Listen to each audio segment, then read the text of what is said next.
We're here at the Oldhan Coliseum for this afternoon's performance of Avenue Q, and we're here with a couple of cast members. Would you like to introduce yourselves? Yeah, sure. I'm Andrew Sloman, and I play one of the Bad Idea Bears. And I'm Daniel, and I play Rod. Okay, and tell us a little bit more about your parts. Well, I mean, you know about the show Avenue Q. It's Yep. sort of Sesame Street, but rude, very, very funny. Music written by the same guy, funnily enough, who wrote the music for Frozen, so you can imagine the heritage of the music, and it's catching its quality stuff. The Bad Idea Bears are a sort of, you know the concept of the devil and the angel on the shoulders? Well, we're sort of the cutest devils. We just pop up on the character's shoulders and tell them to do naughty things. But we're both, myself and the girl that just popped through there who's playing the girl Bad Idea Bear. She, we're basically convincing people to get drunk and have sex and kill themselves and stuff like that. It's a great film. It's fantastic. And we, the great thing about this show is we get to do other things as well.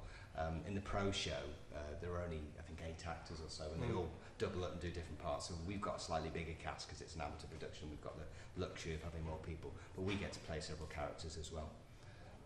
Cool. And Rod, he's an, what would you say, in denial, closeted homosexual that he's secretly in love with his roommate, who then his roommate accuses him of being gay, and he kicks his roommate out, and then pretends he's got a girlfriend in Canada, which is a very rude song, and he does lots of naughty things to his girlfriend in Canada. And then at the end of the show, he comes out and gets a round of applause for coming out, because it's such a shock. Or not. And you have that fabulous song. Well, Nikki has that song. Oh, If You Were Gay. If You Were Gay. Yeah. It's brilliant, yeah. So, how are you finding working with the puppets? Oh, it's fab. I mean, as an actor, it really stretches you because, you know, Daniel and I have both done a lot of theatre work, and it's great. You get your character, you get your voice, you get everything, and then suddenly you realise you've got a second character on you. You've got to make that character exactly the same as you. You've got to perform, and the puppet's got to do the same thing. If you're looking in different ways or a little distracted, the audience break concentration with you. So it really is a technical skill. And you've almost got to play second fiddle for this model on your arm. It's brilliant fun. But the audience reacts differently as well. But certainly for me, if I came on and said the lines I did just as me, you get a little titter. But the fact that there's a cute teddy bear saying it really does. They just come alive though, because their eyes are so big, and they just. Yeah. It's amazing. It's really quite scary. Really. So are the puppets actually made by the company? Or? No. These are the pro puppets. We are using the same purpose as using professional production. We're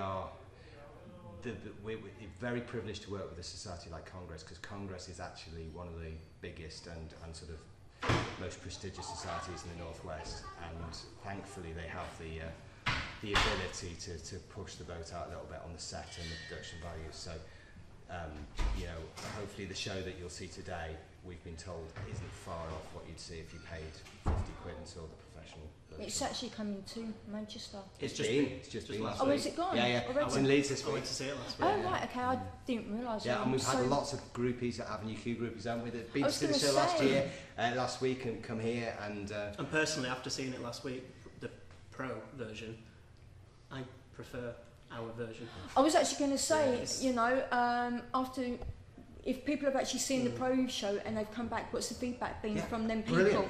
We've had people gushing at us in the bar. We've been saying that I saw the pro show last week, loved it, come here, don't notice a difference, and that's the best thing we can hear. Well, Anthony, who plays Nikki, my roommate, he had a friend come in on the opening night, and they didn't know it was an amateur production. They thought it was the pro version, because they were like, "Oh, how long have you been doing the tour for?" And he was like, "It's just an amateur production." And what about the voices? How do you get the voice for the character to suit the actual puppet? Well, I mean, it's a study thing, isn't it? We experimented a lot. I mean, the bears... my voice is a little like this. I say, Very excitable. Yeah. Bears, aren't they? I say, hey, why don't buy some beer? That type of thing. And Rod... I'm the classic geek proper nerd. What's And I'm your- like this, oh my god, what are you doing, please? I've got a girlfriend in Canada. Yeah, I'm not gay. Very much like that. Yeah. Very classic geek.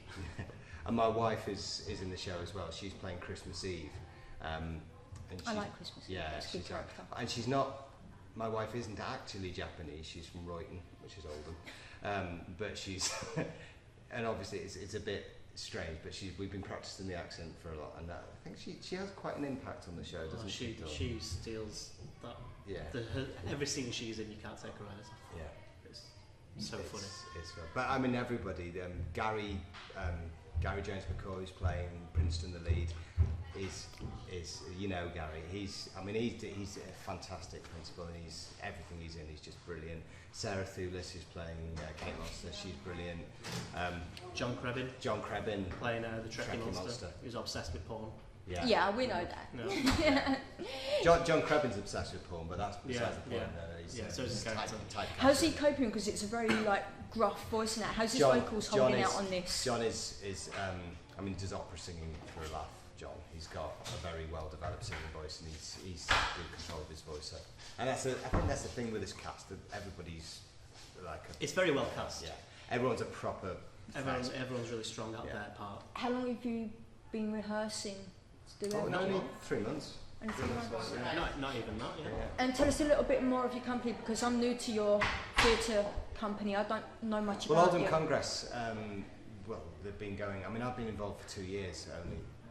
For Oldham Congress, but it's been going for quite a long time. Yeah, the first thing I saw was about 10 years ago when they did JC, Jesus Christ Superstar, which I was just, as soon as I saw them do that, I was like, I've got to get in with this society now. It's fantastic. I mean, regular nominated for all the sort of the major theatre awards and stuff. It's just because it's a fantastic theatre to play in, because it's an incredibly strong committee, and they're just very supportive. And they're not out to make money. As a society, obviously it's an amateur society, so they always have the charitable aspect as well, which I love. And this year it's all about Reuben's Retreat, which is a fantastic charity creating sort of, they've bought a home. It was what was her name, the lady? His little boy died. Reuben. Yeah, Reuben.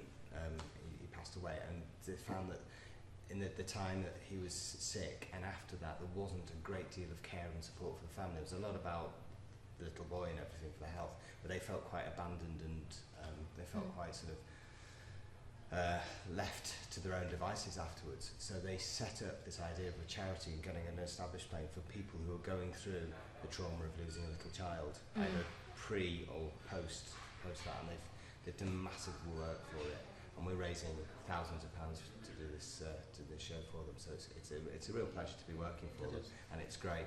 And in the money song, when we come out into the audience to hassle the audience for that, we're all collecting for Reuben's Retreat as well. Okay. So dig.